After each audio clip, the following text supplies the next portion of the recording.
I need something. All that stuff was right, except for the 15 pounds part. How is it, 12 pounds? No, I haven't. You've lost weight. I have not. Yes, you have. Okay. And you've reportioned the weight. Oh, you're talking about all that muscle? Yeah. I mean, you're riding your bike left and right. I know. It drives me nuts. How do you do a 105-mile bike ride and freaking gain weight? I don't get it. Well, I think you're just gaining muscle weight. I don't know. I've been hanging out with a 2.5-year-old for the last day and a half. And I'll tell you what, I love her dearly. I love hanging out. I love doing that. But man, my hat's off to the folks that do. It's been a long time since we had to manage a 2.5-year-old. Yona and I've done it now. We're on our 7th day of doing that. Where is your son? You really want to know? Yeah. And we're so happy and blessed that we can do this. But I think that was kind of the straw. That was just the one extra thing.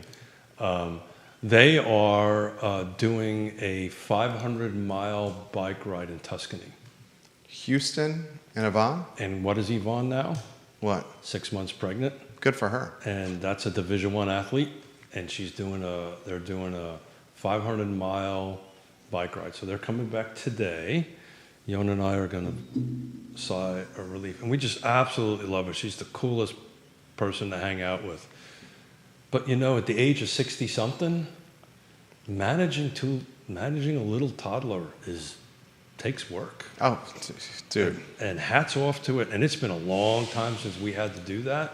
And I love anybody who watches my Facebook or listens to the show. You know how much I love my grandkids.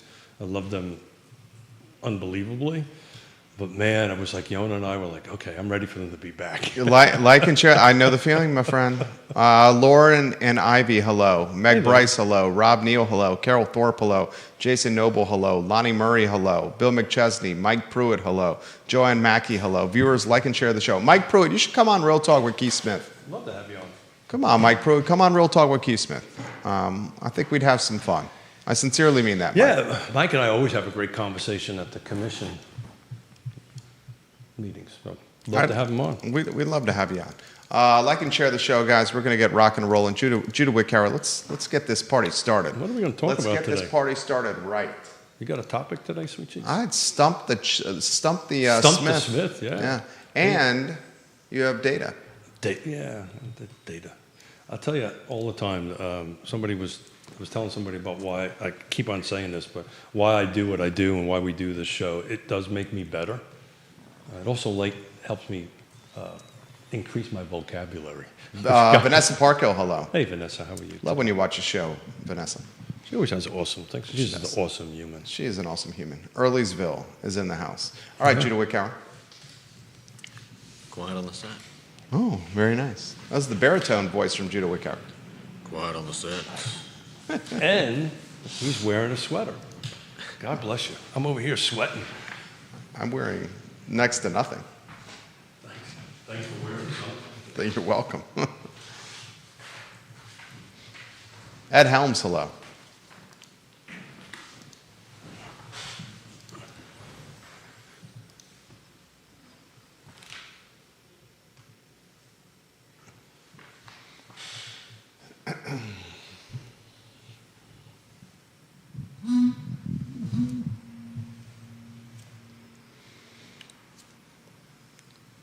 Good Friday morning, guys. My name is Jerry Miller, and thank you kindly for joining us on Real Talk with Keith Smith. An absolute pleasure to connect with you guys on the I Love CVille Network, a show presented by Yes Realty Partners. I have seen this brokerage move mountains for their clients. Yes Realty Partners, online at yesrealtypartners.com.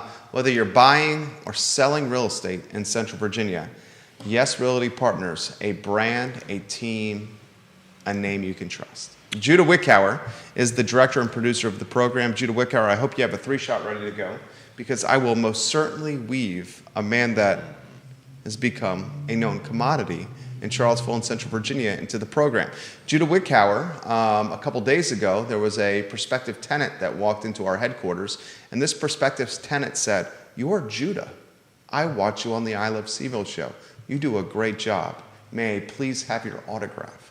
Judah Wickower. Did you really? Literally, Judah Wickower said. Is he making that up? He didn't know how to respond to that. Is he making that up? He didn't know how to respond. Is he making that up? Ask Judah. Do we have a 3-shot ready to go, Judah Wickower?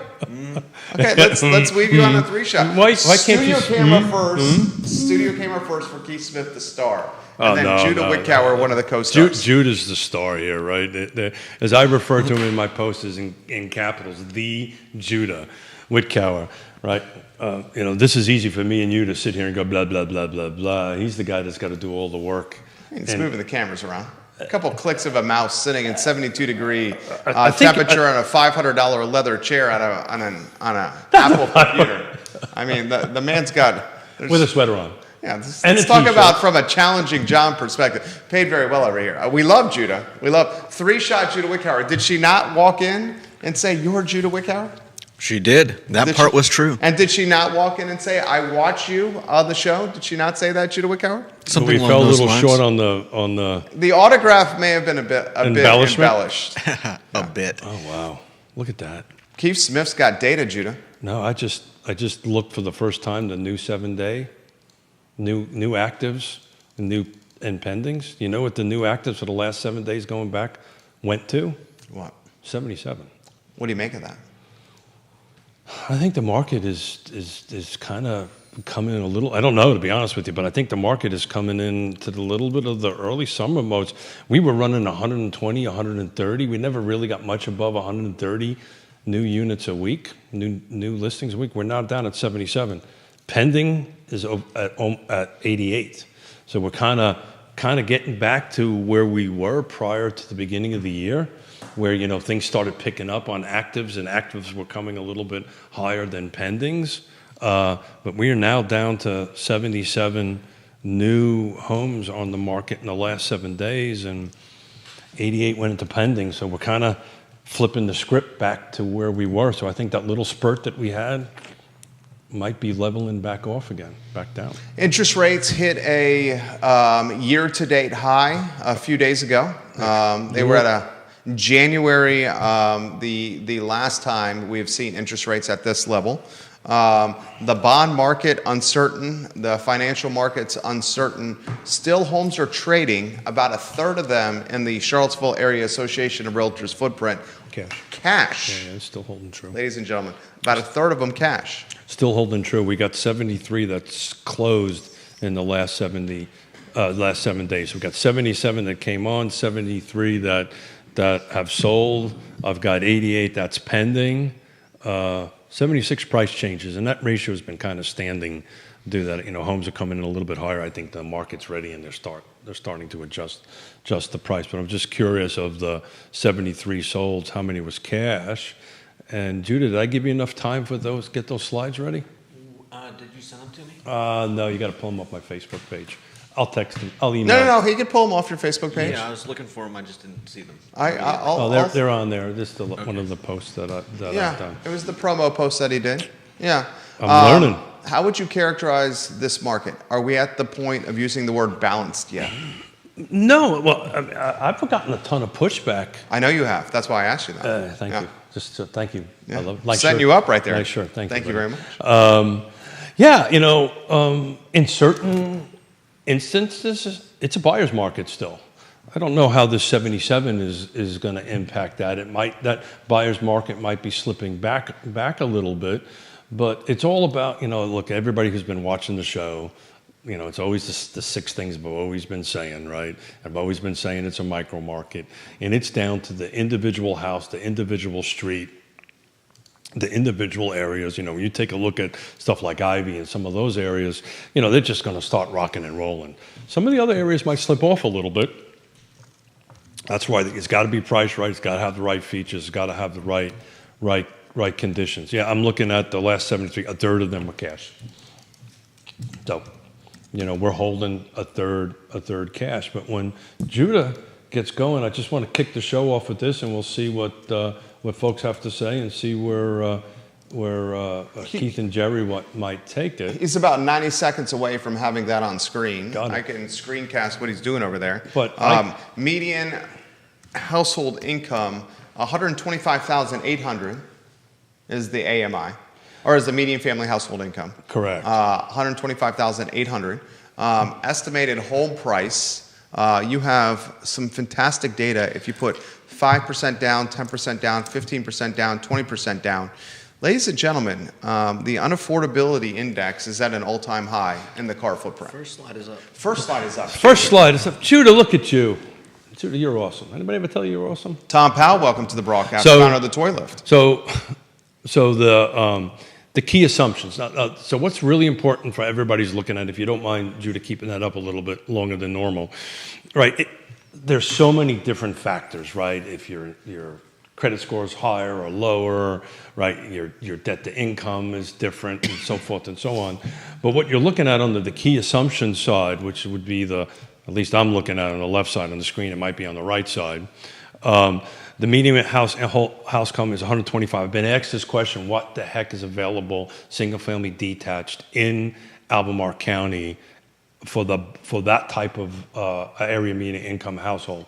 The national average is 714 on credit, right? The debt to income national average is 40, and most folks have some sort of student loan or car loan or something like that. So it's thousands. So those are Most folks have $1,000 of debt out there? That is industry, that is national averages. That's $1,000 a month. That's a month number. A monthly payment of $1,000. So when you calculate all that in and you go do your mortgage magic, basically depending on your down payment you're paying, right, anywhere between 5 and 20%, which makes a huge difference, right? You're running about 375 to 550. That's kind of the point that you have to be to hit that 40% AMI. Now, some people are comfortable to go a little further than that, right? You can do with 42 or 45 debt to income ratio, which means you're spending more money on your house. What you really want to get to is about a third, right? I don't know anybody that does that. It's an extremely difficult task to hit particularly. But if you go to the second slide, Judah, why this matters, right? This is as of the 28th is when I did it. It's not as of today, but I'm looking at it. Nothing's really changed. We've got 180 single-family detached homes available in Albemarle County. Thank you, brother. Albemarle County, that's existing and new construction.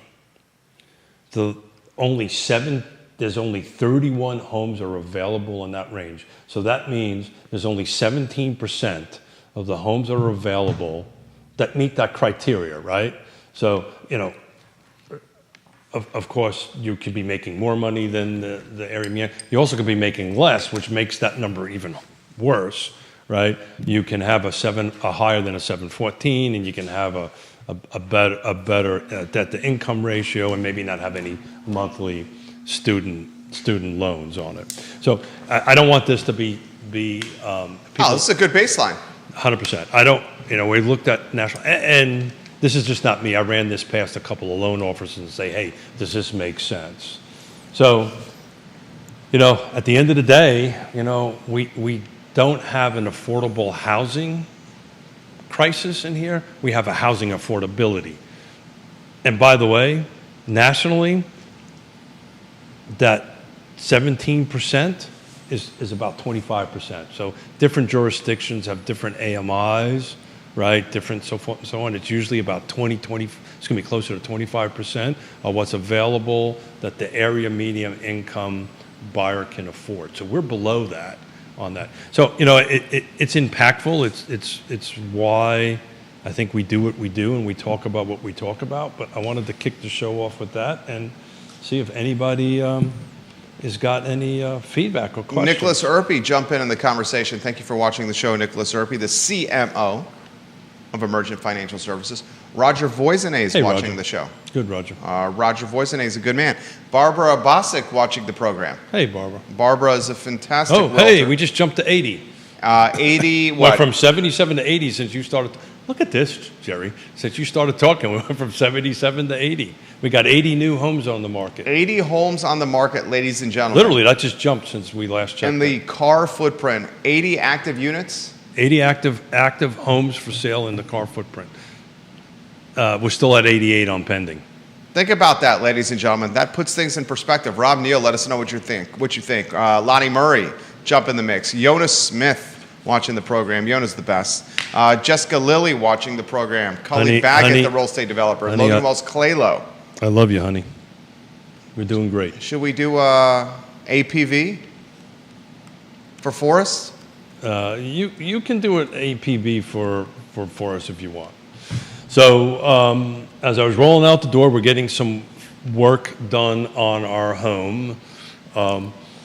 And Not just work, significant work. We are putting a, for all intents and purposes, we'll call it a 2-bedroom apartment. It's really a 1-bedroom apartment with a flex room that can be turned into that in our basement for my mom and dad to move into, which we're super happy and blessed to do. It kind of goes to this conversation we're having, right?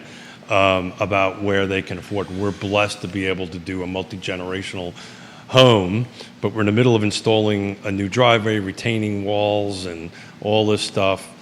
And unfortunately, the excavator left the gate open as I'm rolling out the door. And anybody who has a hound will know, and anybody who lives in Lake Monticello will know, we have kind of a huge deer population there, and that dude split. Forrest, the dog. They just, and the last time he did this, he ran for 3 days chasing deer, and that's just what a hound's going to do. And so. How'd you get him the last time back home? Same exact way. What I hope happens this time. We have all the information on him, and it was done running and dropped down in front of somebody's house, and we had a kind person call us, and we went, picked him up, and he just looked at me and went, "Hey, Dad, how you doing?" Yeah. If you see Forrest the hound dog out there, the beloved Smith canine, please contact Yona or Keith Smith. Forrest the hound dog is out for a jaunt around Fluvanna County and the Lake Monticello area, and we want Forrest returned to his parents, Keith and Yona, because they adore this canine. Can I ask you a question? Please. So, Absolutely. great work you've been doing. I've been tracking it on apartments and so forth and so on. Thank you. So, great stuff. I got asked a question yesterday, and I would love to see your read on it. Please. Right. So, Fluvanna County Okay. has, we've been hovering for the last decade somewhere around 10,500 rooftops. 10,500 in Fluvanna County. And it really hasn't changed much in the last decade. Okay. You know, a few one way or the other. You know, Lake Monticello was technically built out a decade ago, right? There's a couple of new construction. So I got asked the question, well, we'll hold it. If we're not adding any more rooftops, why is the traffic on 53 getting worse? Well, I could tell you why. I would love your read on it. Because the owners of said rooftops, the longer they stay in those rooftops, the older their kids get, and the more likelihood those kids become vehicle drivers. Okay, I'll give you... So I have two sons. Our oldest is 7. The longer he stays in that house, the more likely he's going to get dad or mom's hand-me-down vehicle and starts terrorizing Ivy Road. You know what? I didn't think about that. That's the reason I wanted to ask you. It's an extra vehicle. That's a lot. That's not the answer that I was thinking. So one extra kid that's driving on 10,500 rooftops is an extra 10 grand cars. Except Fluvanna County, and the average age of a buyer right now is 57, and these are more boomers, and most of that, I think, is already The average age of the buyer in Fluvanna County is 57? No, nationwide. Yeah, Fluvanna County, that average age is not 57. Oh, I guarantee. I bet you it's higher than that. No way, Jose. I'd be willing to Well, do nobody a prop knows. bet. Nobody knows. It's impossible to tell. My friend, what's happening in Fluvanna County is the middle-class younger family is being gentrified out of Almoro and Charlottesville because the cost of inventory of product is too expensive, and they're moving to the lake. No, they're not. They're now bypassing. So my answer to that question is they're bypassing that, because I've got about a half a dozen young couples that are trying to buy homes in Lake Monticello, and In the $300,000 to $500,000 range. 100%, and they can't afford them, so they're going out to Buckingham. So what's really happening is, in my opinion, is the areas outside of Lake Monticello, like further into Fork Union and into Buckingham, because you're starting to see some new construction happen out in that area. Not a lot, but some of it. And what you're doing is they're traveling through 53 to get in. It's the same problem that 29 is going to have with these, in Greene County, with these 2,000, 2,500, if depending on how you count them, new construction units. All of them are traveling by mostly into Charlottesville. But it'd be interesting. Carr, for whatever reason, won't do this, but I would love to see somewhere in the MLS features that we can at least do some sort of buyer profile in it, so we would have some data about exactly who's coming in and who's coming out. We rely on national stuff. The Weldon Cooper Center might be able to help out a little bit. So how did you answer? Why is traffic on 53 So picking my up? answer to that is the buyer you're talking about is not buying in Lake Monticello. The buyer who's buying in Lake Monticello is more the empty nester, right? And they're moving. I just can tell you what I'm looking at and what we're working on. Most of the people that are buying over there are exactly that. It's a split down the middle at the worst case scenario. What do you think, Gary Palmer? But they're moving further away. The problem is they got to drive through 53 to get there. Which ain't easy. Which ain't, well, it's not what like it used to be. I mean, my trip from my house into the studio hasn't changed in decades. From the acres in Lake Monticello to downtown Charlottesville, what is that, 37 minutes? Oh, I can do it less than 30 minutes. I can get from my house to the parking garage in about 25, 26 minutes. Okay. Exactly.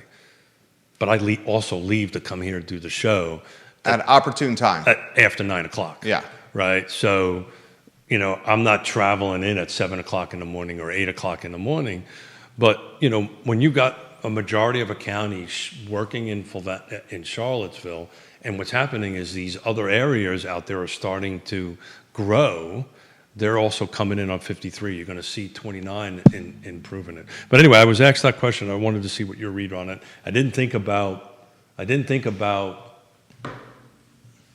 right, because I haven't thought about a two and a Kids. half. I haven't thought about a 2.5-year-old in forever. I haven't thought about a teenager in forever because I'm a boomer, right? And I'm of a certain age. And I haven't thought about that, but that's a great perspective. Neil Williamson watching the program. Neil Williamson says, I believe the kid driving era is likely an 8-year term. Yeah. What does he mean by that? So He what says, he's I talking- believe the kid driving era is likely an 8-year term. Yeah, so think about it like they've turned 16, 17 years old, they get a car, then eventually going to go to college. So they stay at that household for an 8-year Yeah, window driving a car? Yeah, that's what that means. In my Okay. opinion, that's what Is that what you mean there, Neil? Yeah. So that doesn't have a long-standing timeline. The boomers that are coming in will until they move on. But yeah, so it's an interesting. He also adds this, I agree with you and Keith, the increased traffic is due to more housing opportunities combined with less job opportunities in outlying counties. Yeah. And Neil Williamson's going to be sitting in Keith's seat on Friday as Keith and Yona head to celebrate an anniversary in the Caribbean. Yeah, we're going to celebrate year number 39. So those of you out there that know Yona, pick up the phone and call her and go, oh my God, I'm so sorry. 39 years 39 married to years. this man, We've been- 39 lucky years. We've been together for 40, married for 39, worked together every day for 39. Neil, it was good to see you the other day at the event on Wednesday. So anyway, I was asked that question. I just thought that would be a great thing to toss your way and see what you read on it. Kevin Yancey watching the program, he says there's also a small swath of Goochland County surrounded by Fluvanna County, Keith. Thank you. That's exactly right. So that's what's happening. So that's like from help me out, Kevin, Columbia, right? Going towards Richmond, you're starting to see some new construction happen over that way. But that's what they're doing. They're traveling to Richmond. We've been talking about this for decades, that Richmond and Charlottesville is going to come together, and they come in from different perspectives. You still got people coming from Kevin's neck of the woods over the hill to work here in Charlottesville. I don't know how much of that you're seeing these days. But I just thought that was a really pretty cool question to ask. If we're not building any more developments, why is traffic increasing? Didn't think about your perspective, but that actually makes sense. Viewers and listeners, let us know your thoughts. Put them in the feed. We'll relay them live on air. This question's come in. Do Keith and Jerry think that the households will become less car-centric soon? I don't see that happening. No. It's, I know people like to push that narrative, but folks, yeah, look, we talked about this when in the height of COVID, right? And everybody was talking that the world has changed, right? And that everything is going to be remote. And it's really kind of flipped the script on that. There's some hybrid. There's a lot of hybrid here, but most people are going into the office again, right? Most people are required to come into the office again.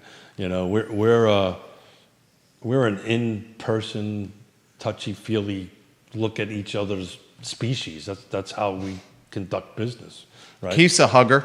I'm a hugger. Keith walks into the studio. He's a big-time hugger. I hugged you. You did. I know you did. Yeah, I'm a hugger. I hug. like to hug. I hug. I don't hug everybody, but I hug you. Thank you. I'm not much of a hugger. I'll appreciate it if you keep your hands up above my waist next time. Jim Duncan is not a hugger. Jim Duncan is not a hugger. He's not a handshaker either. He's not a handshaker. He's not a toucher. You might get a fist bump out of. You get a fist bump out of Jim Duncan? You might get a fist. When's the last time you got a fist bump out of Jim I don't Duncan? think I've ever got a fist Okay, bump. I'm not. But God love him, and talk about rock stars in our industry. Jim is definitively a rock star. Absolutely, and also a fellow cyclist. He is a fellow cyclist, but he is, I think, a few years younger than me and much better at it than I am. Kevin says we're too spread out to be car-centric. Elected officials in Nelson County, Orange County, Charlottesville, and Almora watching right now. Too spread out to be car-centric. He says the region is too sprawled to be car-centric. I think that mean, makes frankly, it car-centric. Right, no, to be de-car-centric. Oh, okay, To not be car-centric. Okay, got it. I apologize, Kevin, I misread. To not be prioritizing cars. Yeah. It's not prioritizing. It is what it is. You need to get to work, and how you're going to get to work is to drive. I mean, it is what it is. We joke around all the time. It's you're going to fly until you can qualify, and that's not too far off from the reality. I'll ask this question. You reference some of the content we've been highlighting on the I Love CVille show about multifamily development that's coming, apartment development. When do we start making the argument that multifamily and apartments are soft and getting overbuilt? We made that argument 2 years ago, right? If you listen to the show, we made that argument 2 years ago that we're overbuilt. Yeah. Second year's about to move on grounds at the University of Virginia. But you're overbuilt in multifamily in a very specific product type. And that product type is? Apartments, multifamily? Luxury? No, the luxury end of it. They're all using the term luxury now, though. They are using the term luxury, but have you ever walked through any of these projects? Oh, they're very nice. Yeah, and they're in the upper echelon of it. The only apartment building that I know of that is for the 60% AMI buyer is the one at Colonial Circle, right? Fluvanna County. I'm sure there's other ones. But just to put that in perspective, that's a $1,250 a month nut for a 1 or 2 bedroom apartment. And you start getting to 3 bedrooms, they're not quote unquote cheap, in my opinion, on that end of it. But you start taking a look at these luxury apartments, they tailor to the Keith and Yona, the boomers. I've sold my house in New York. I sold my house in Northern Virginia. I got a pot full of cash, right? I can't find anything because there's nothing to buy, and I want to be in a specific location, so I'll just rent a luxury apartment for a year, right? Live in a luxury apartment for a year, put my stuff in storage, and I wait because these are clients we have, and we'll wait for a product type to come. And if they're not happy, they'll just live in the apartment complex.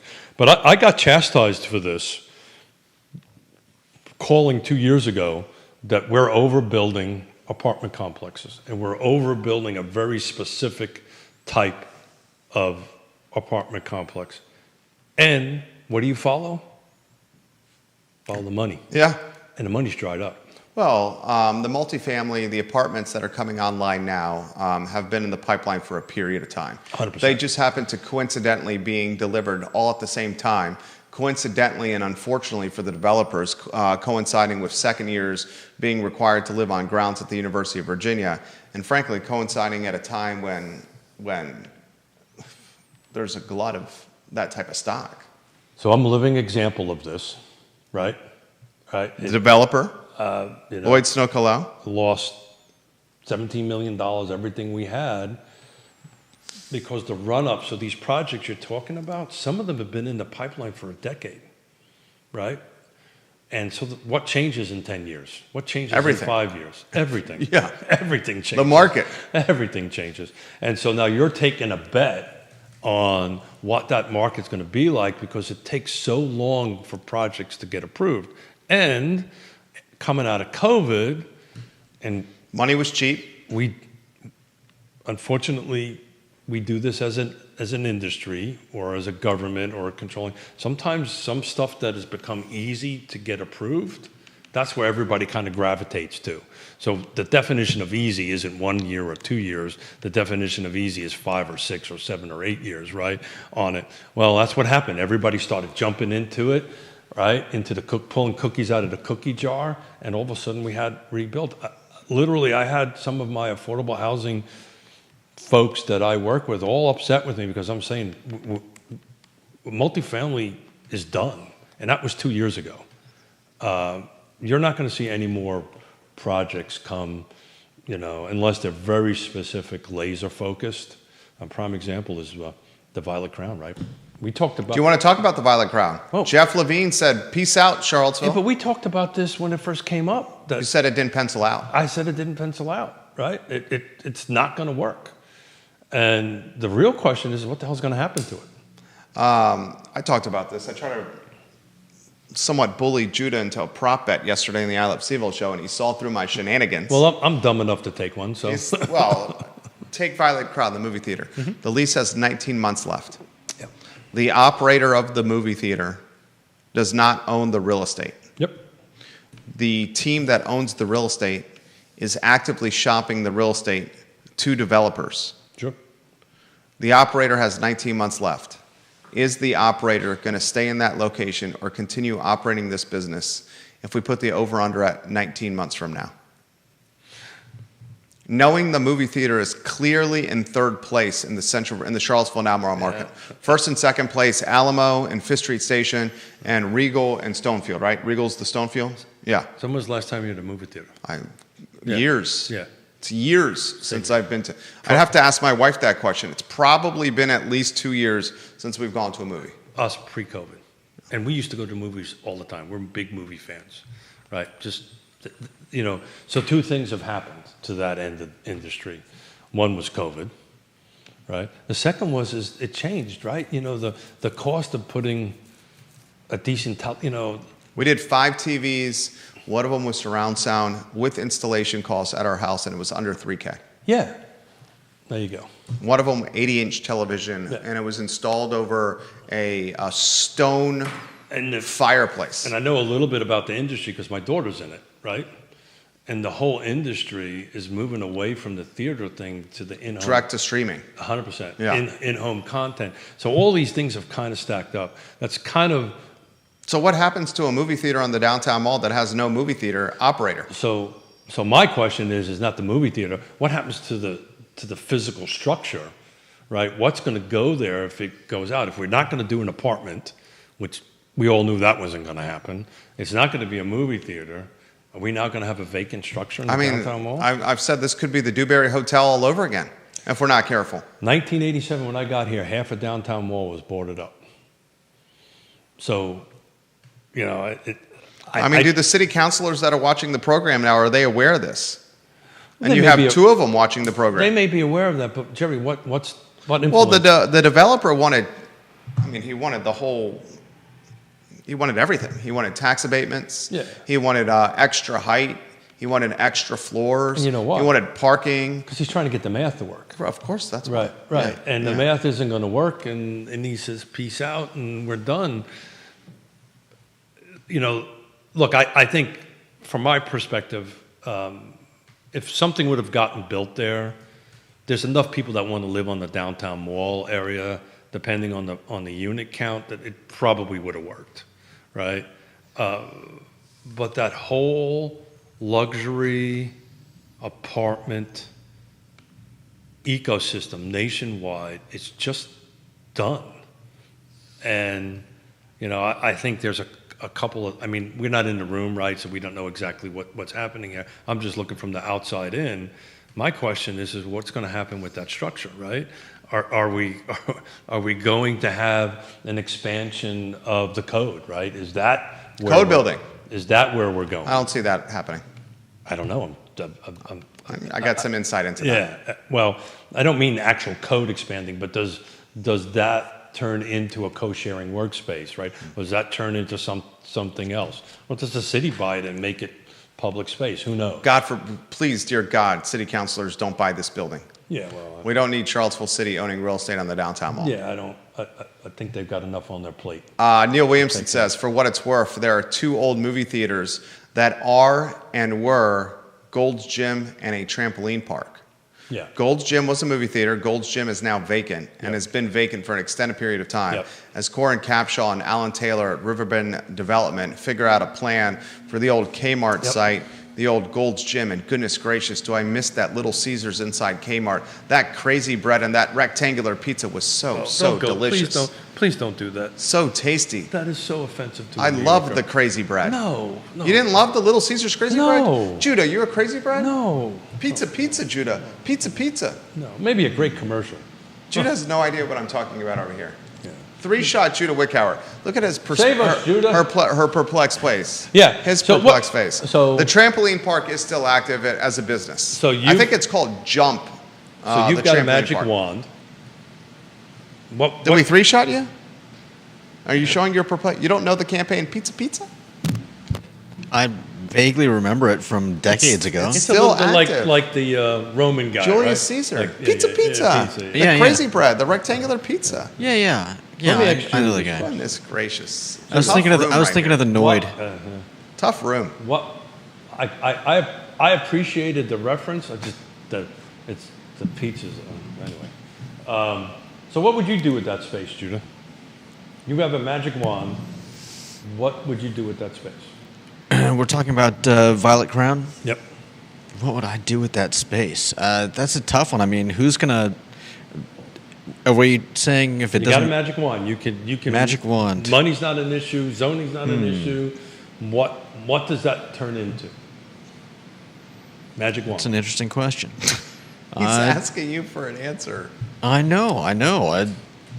Okay, Put me Jerry, on you the got a spot. magic wand. Judah taking running a mile to do the 100-meter dash over there. So sorry, I don't have an immediate answer. Okay. I would make it into a. You don't need to apologize to anything. I'd make it into like a mini version of the Mall of America. How's that? The Mall of America. I don't know. No, well, didn't mean to put you on the spot. Jerry. Okay. Well, I mean, it's a talk show. It is a talk, It's a talk show. but we're supposed to talk. He's supposed to work. it's part of the talk So tell me what you're going to put in it. I Or mean- somebody from the feed. What do they think? it Viewers should and be listeners, done? what should go there? There Juan you go. Sarmiento watching the program. He There you says, go. for your information, the Goochland drive-through is now for sale. He's talking about The dri- headwinds. You're talking about the drive-in. The Goochland Drive-In movie theater. Yeah, you said- Did I say drive-through? Drive-in movie theater. Yeah. Yeah, that's for sale, and I did see that Juan Sarmiento. That shows again another indication of the headwinds that brick and mortar movie theater business is experiencing. Well, it's kind of a little bit like my industry, right? I mean, Violet Crown is perfectly situated for housing. The problem is how do you get it to pencil out? Well, that was the whole event that we had on Wednesday at CAR, talking about what's the subsidy that's required. And look, a little shout out to Greenwood Homes, right? They showed up to the Thank you, fight. Dan Pettit. He said I'm wearing a nice shirt. This is a Roback. Thank It you, is Dan very Pettit. nice. They showed up to the fight and is bringing $65,000 worth of cash to the table to make transactions. Is this on Berkmar? Yeah. Yeah. It's 8 or Victoria. 9 units coming on Berkmar It's 8. with a price point with a 2 in front of it. 260, 275. Yeah. 260 for the 2 bedrooms, 270. Some subsidy from Albemarle County. No subsidy for Are you sure about that? 100%. Okay. Not 100%. Now, 1,000%. the CAR Foundation is fundraising to cover closing costs. 100%. At the moment. I wasn't in the room, but I had my eyes and ears in that room. So we're blessed. We were able to get, we meaning the Land Trust, an $800,000 grant from Virginia Housing, which we're able to use to help offset the closing costs as the Land Trust. But Greenwood showed up, right? These are 300 cost to build, bricks and sticks and dirt, the $325,000 units that we're selling for $260 and $275. So they're literally, we're buying them for that and selling, and they're bringing that cash to the table, plus we're bringing about $20,000, meaning the land trust, to the table. So anyway, you start adding that math up together, it's generally becoming about a six-figure requirement to produce one affordable. See, I'm just not a housing. fan of subsidies like that. There is no such. The government, Jerry, I want to look at the county of Albemarle is absolutely donating $0. But it's being politicked to start getting in that game. It's being politicked to start getting in that game. In fact, if you read Charlottesville Tomorrow, I have an insatiable appetite for reading, as does Keith Smith and Judah Wickower. If you go to Charlottesville Tomorrow, I have pictures in it for me. the headline, after years of residents asking Albemarle County Board of Supervisors considering a housing trust fund. Yeah. And I know you want that. What I want. Neil Williamson says the Violent Crown movie theater isn't the city looking for a space for a low barrier housing shelter. See, what Neil Williamson is doing right now is he's trying to rattle my cage in the comment section of my Facebook page. How's it going? Because he knows if he posts the comment, isn't the city looking for a space for a low barrier housing shelter, and he's highlighting it on the downtown mall, he knows how he would respond to that. I do not think a low barrier housing shelter should be on the downtown mall. And Keith and Neil already knows that I feel that way, but he's a cage rattler, and that's what I love about him. Look at that smile. Do you believe a low barrier housing shelter should be on the downtown mall? That's a loaded question, and there is no clear cut answer. It's absolutely not. Yeah, so there's no. Yeah, so it would negatively impact the businesses on there, but that's a no-win question, right? Because if I say, right, if you say hell no, people will throw shade at you. As an advocate, as somebody who prides himself over the last 4 decades to work within the system to try to make the needle move forward, if I turn around and say, absolutely not, then I just pissed off 50% of the people I work with. See, I don't mind pissing the people off. I got absolutely it. not. I got it, and if I go and say that. Now, if you ask me as a business concern, it doesn't make sense. It's absolutely not. Vanessa Parkhill, could Violet Crown be converted to some sort of meeting, presentation, event space? As I recall, each of their theaters is not that big, and she's exactly right, they're not that large. So here's the great question. So that could be something that, jurisdictions do this, right? They do get into the convention event space thing to bring capital to it. What's our problem in our town? Right? Hotels. There you go. Yeah. So you can create this wonderful space, but you don't have the hotels to house the folks, right? We're still, depending on who you talk to, thousands and thousands of hotel rooms short just for what we currently have between, the university events, weddings. We're still top 5 wedding destination on the eastern seaboard. Number 2, actually. Number 1 is Charleston. We're still number 2? Yeah, we're number 2. I didn't realize that. Yeah, cool. Yeah. Jason Howard watching the program, he says, you know what, Judah and Keith? The Little Caesar slogan was honest. It was hot and ready. Mentioned nothing about taste, Judah and Keith. 100%. They didn't lie to you. Absolutely. Pizza. It's a cute little. I love it. Julius But Caesar. as a New Yorker, my kind of things get up. My wife and I and our 2 boys had Vita Nova pepperoni pizza yesterday. Ooh. At about 11:15 in the morning. It was one of those mornings, so then we decided to have 2 Negro Modelos as well. Ooh. And then our boys had juices. It was a fantastic morning with our boys. Sometimes a beer at 11:15 a.m. helps the parent out. Kevin Yancey, anything new downtown is facing hurricane headwinds based solely on no readily available consistent parking. It's always been that way, Kev. Yeah. And the parking's not that bad.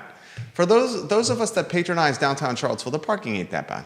And those of us are from larger metropolitan areas, this is just the way life is, right? Yeah. I've worked downtown for 17 years. So never paid for parking. So I'll tell you what, since I'm not an activist, I'm an advocate. What I would advocate for is what I've been advocating for a very long time, is to take a look at the 4 pillars, right? Local governments, for-profits, nonprofits, and the people we serve. There could be a public-private partnership out there where we can leverage some of the private sector, the public sector, not necessarily in dollars, right, but in ability to go ahead and perform. Look, In what capacity specifically? Let me get. Yeah, I'm trying to get there. I have been on this soapbox for a very long time, if the city could just figure out how to turn red tape into green tape, that alone will spur on that's an incentive to itself, because that is so much money, so much lead time to go ahead and get. So if we can figure out a way to do a clear thing, and I'll tell you, my friend Neil is going to get really, might push back, but I'm going to say something that I was thinking about saying, and I think I'm just going to do it. This is going to be a little high level, but I'm not so sure that the new laws, the profit laws that was established years ago, is actually working. And you're going to say, what the heck are you talking about? No, I know what you're talking about, but go ahead. Keith, what the heck are you talking about? You go. What are you talking about? So I can't remember the year, and Neil will correct me on this or provide that for sure. State legislator said, okay, the jurisdictions can't ask the developer for a proffer. And a proffer is, let's call it a gift. I want you to do X, Y, and Z, developer. And if you do X, Y, and Z, we'll approve your zoning.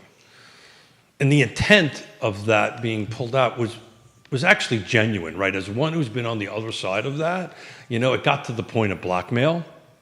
The problem is that went away, and you have this, the developers don't really know how to approach what they want to do, what they want to offer. The elected officials don't want to ask because it's against the law. So I don't think it actually achieved the goal that it wanted to. I just think it, because I consult for people to try to get projects through. And everybody's like, well, how do we handle this proffer thing, right? Well, the way you handle it is now the developer has to guess what the county wants or what the city wants and start throwing stuff at them. Well, that's not productive. That doesn't get anything anywhere. There should be more of an open dialogue back and forth. But the way the law is written, they can't. You can't, as a county elected official, say, hey, Keith, we really would like you to proffer X, Y, and Z. And the developer's now trying to guess what you're thinking. Isn't the developer able to throw some money into a housing affordability fund of some kind to optimize the development process? Well, we're not even talking about that. I'm talking about paying for infrastructure. No, I get it. He's talking about sidewalks. He's talking about waters. Water, sewers, roads. Yeah, roads. Green County is a prime example. Yeah. Right? They lost $10 million worth of improvement. And the project still got built. And it's going through the site plan process, but it's moving forward. Yeah. So you're talking about. So here, I'll give you a prime example. Greenwood could have done that. The number would have been half of what they're bringing to the table. Greenwood with the 8 units they would have paid on Berkmar with the 2 in front of it. So this is the difference between an activist and an advocate. They reached out to me and said, geez, we really like to make a difference. How does this work? We don't want to write a $29,000 check, I think that's the number, to Albemarle County, because it won't do anything. It doesn't make a difference, right? It's a third of what it takes or a quarter of what it takes to produce it. What can you do? And we spent about a month negotiating stuff back and forth, bringing all these 4 pillars together to the table, and we came up with it. I said, look, here's the reality of it. These developers and builders are not built to sell affordable housing units. They're not structured to do that. We are. Land Trust is. Right? We're used to understanding this 10 to 15 to 20 to 1 ratio and putting the time in, because that's where our commitment as a land trust is, to go ahead and do it. It's a lot of work to help somebody get from this point to a set of keys. It is an unbelievable amount of work, multiple times more than it is in a normal transaction. Developers and builders are just not wired that way. They're structured very differently. So my argument to them, frankly, is you're going to pay this money anyway, right? Somehow or another, you're going to pay it. So why don't we donate it, which is what they're doing. And this is a huge step forward. And they've got it. They got 100 more units, Jerry, to come up that they're in on and doing it, because they realize it's the cost of business, frankly, to go ahead and do it. But they showed up to the fight. If they just would have wrote a $29,000 check, it really would have moved the needle. Neil Williamson shares content from the Free Enterprise Forum. He is El Presidente of the Free Enterprise Forum. It's in the comment section of my personal Facebook page. A really great He makes a Princess Bride reference. That's one of Judah's favorite movies, is it not, nice. Judah? Oh, yeah. That's a great movie. It's a great movie. If you want to learn about what Keith is talking about, the headline, this summer's blockbuster, Return of Albemarle Proffers. It's a link that's in the comment section of my personal Facebook page. I did not know he wrote that before I went through my little proffer speech, but... Mustache Dan Pettit says, make Violet Crown a grocery store. A grocery store. So you're thinking like a Whole Foods with its own parking It's like, lot look, Reed's underneath closed. Yeah. Do you see that business being viable there? I don't see the grocery store business being viable. Yeah, I think the grocery store business and the You don't have movie theater brick and mortar business are going the way of Fred Flintstone's foot-pedaled and powered vehicle and the dodo bird. So Is the dodo bird still around? I think that, you know who would know that? Judah Wickower. Judah Wickower. Is the dodo bird extinct, right? The dodo bird? It is extinct. It's There you extinct. go. How about Fred Flintstone's foot-powered So automobile? Also extinct. Yes. So my reference Unless was on you're a point. kid. I don't So know. my My reference was first on car, point. the first car I owned had so much rust holes on the bottom of it that you could have done You could that. see to the asphalt. You can see through the asphalt. But back to the what this has created, this law, is nobody's showing up to have a conversation because the problem with this is it now has to be changed because it's a Dillon rule state. And you know what the problem is? You know what the problem is, right? You know what the problem is, Judah? I think It's called let's hear it. government interference. It's government interference. I got it. But The government tries to do things Okay. for what it thinks is the best for the community. Sure. And when the government gets involved, it thinks it's doing things positively, Yeah. but in retrospect, it's called interference. Yeah. So let's be clear. I'm a private sector guy, been a private sector guy, still believe in it, but I am a realist and I'm also understand the rules to go through it. This is like me and you trying to negotiate a commercial transaction and you won't talk to me. Well, so then I just got to keep on throwing stuff at you. And, I'm going through that right now. yeah, well, that's not the way it's supposed to work. But Wise man once told me, hey, this is a phone and you can talk on it. it's amazing, right? You don't just have to communicate via text. It's amazing. When you're doing $1 million deals, can we have a conversation? So- can we have a conversation? Yeah, to use an old thing I used to talk about movie theaters, used to see and think, That's going to get me in trouble. yeah, I know that, yeah. I'm going to try to say Can we have a conversation? Yeah, Right? Why can't we talk? Yeah. Can we meet in person? yeah, It doesn't have to be via text. yeah. And it doesn't have to be say the fancy word. I can't. Controversial? Thank you. No, confrontational. Oh, yeah. It doesn't have to be. Negotiations don't have to be confrontational. It doesn't have to be an us and them thing. Right. You know, look, what's the best result of a negotiation? Just finding common ground. The best deals I've ever done are when both parties left the closing table feeling a little stung. There you go. That's what I was about to say. Both leave feeling a little stung, you know it was a good deal. When there's too much of a one-sided thing, Yeah. it's very difficult. And to you know, get. oftentimes the parties in retrospect realize that it was a good deal. 100%. Maybe not in the moment, but in retrospect, they're like, you know what, that wasn't a bad deal. You know, what we do for a living is more emotional than anything. That's why I like the commercial side. Well, I can tell you I've done enough commercial deals that Residential is extremely emotional. I don't know about that, man. I won't go into specifics, but I just did a commercial deal that almost fell apart over $5,000, and we're talking multi-million-dollar transaction. Well, that's when you just like say, I wrote a check. Yeah. Literally was what I You say did. here's That's literally $5,000. what I did. I sat down in front of these two, and it was an intercompany sale. There was a sale from one company to another, and it blew up over $5,000 worth of furniture. And these people know me. I pulled out a checkbook, which I didn't even realize I had. Actually, I have one check in my wallet that Yona lets me hold on to. I swear to God, I really I do. know that's 100% true. And I pulled it out, and I wrote a $5,000 check, and the people in that, everybody started laughing and busting my chops, and they go, yeah, that's no good. Can we call Yona?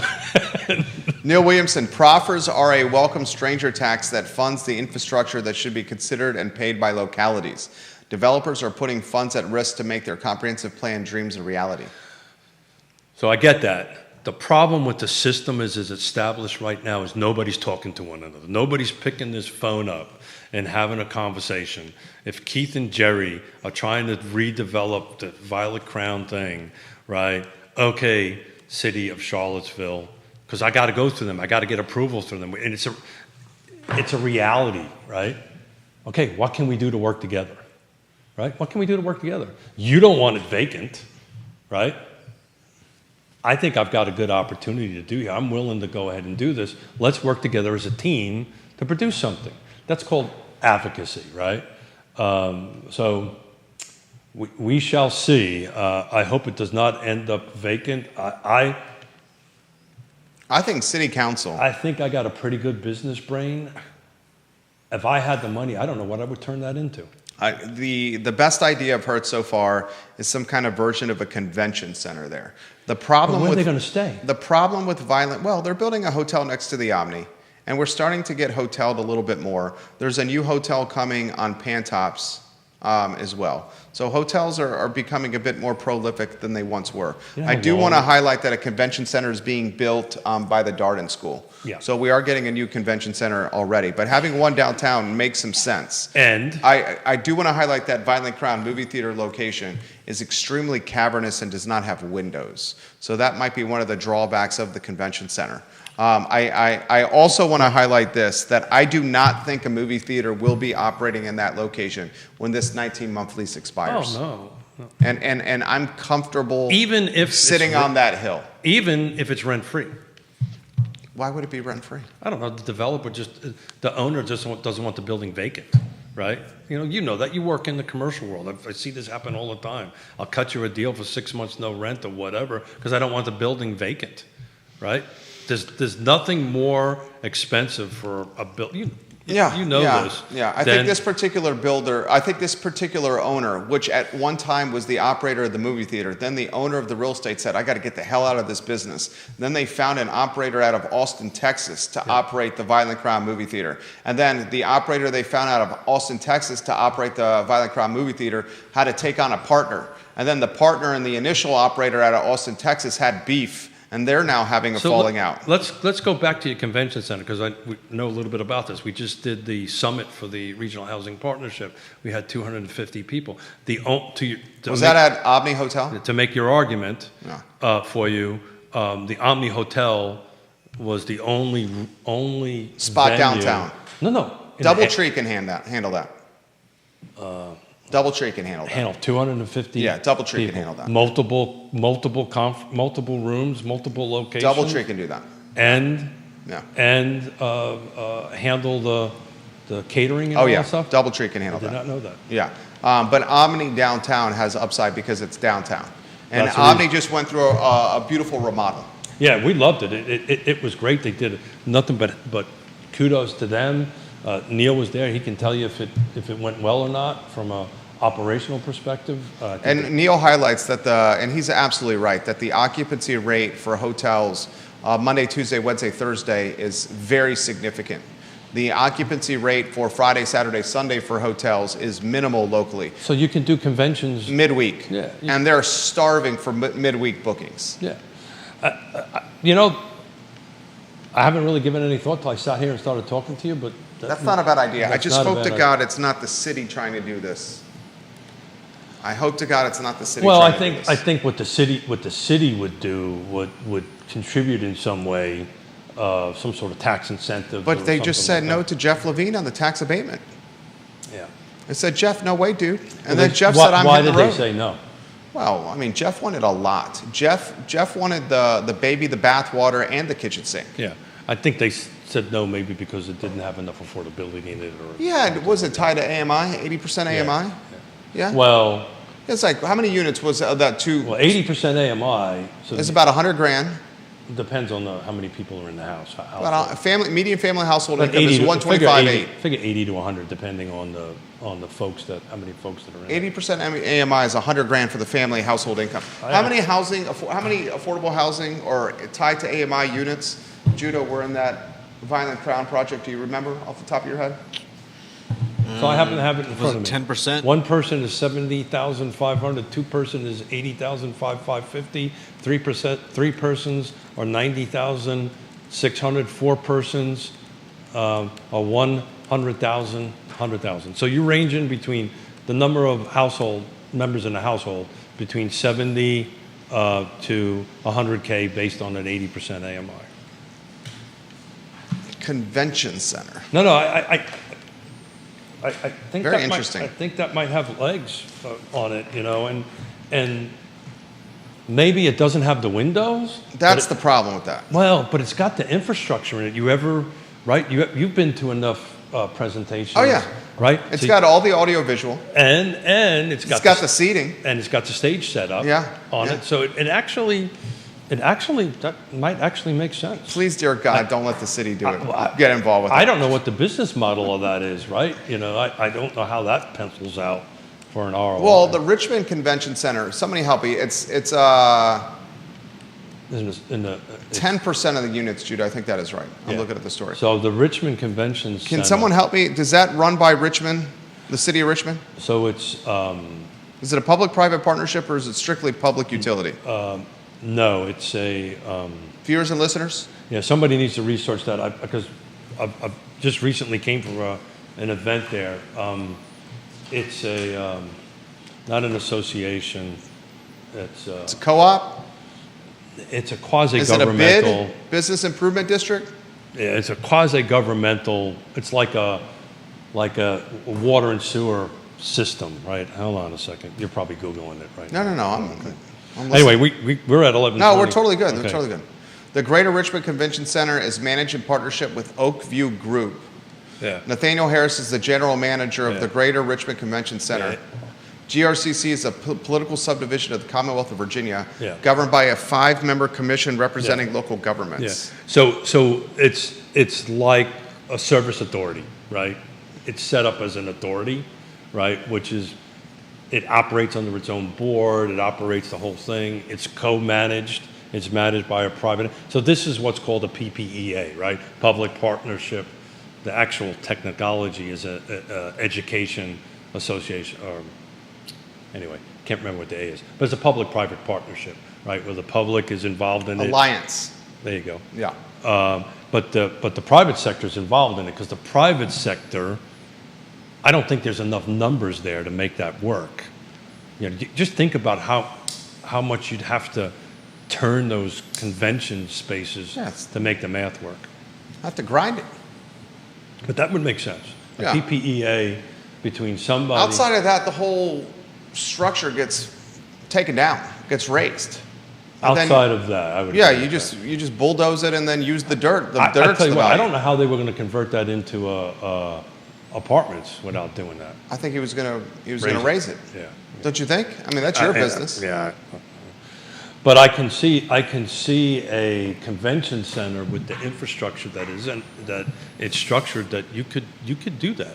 That actually is not a bad idea. Keith Smith, Judah Wickower, Real Talk with Keith Smith. What are you doing for the next 2 weeks? I am. You're on point today. Thank you. I am enjoying 2 weeks with the love of my life In the Caribbean? in the Caribbean. Do Working a little on your bit of suntan? business. Do a little business. Work on the suntan. Neil will be sitting in my chair next Friday. Woody's going to be sitting in Woody Fincham the Friday after that. It is dealer's choice, so they get to pick topics and guests. But as I was telling somebody this morning why Yona and I do this, we work 7 days a week. We look at each other and go, I love you, but sometimes I don't like you. And we need to go away. I think that's called marriage. Yeah, well, most marriages don't work with each other every day. And we work with each other every day. Our chemistry, and we're really good at what we do, but we hit these saturation points that we need to reconnect. And that's what we're going to do. Keith Smith, Judah Wickower, Real Talk with Keith Smith, online at realtalkwithkeithsmith.com. Neil Williamson filling in for Keith Smith a week from today. Woody Fincham, 2 weeks from today. Have no fear, Real Talk with Keith Smith will, what rhymes with fear? That's synonymous with continue? What rhymes with We'll fear? continue. How's that? Gosh, goodness gracious. We'll continue. And when I get back, we're going to have some great news. Some rum. Yeah, we'll have some rum, but we'll have some great news about growth of Yes Realty Partners. We haven't quite inked everything yet, but We got some news with Yes Realty Partners? we are. Let's put it this way: we are growing.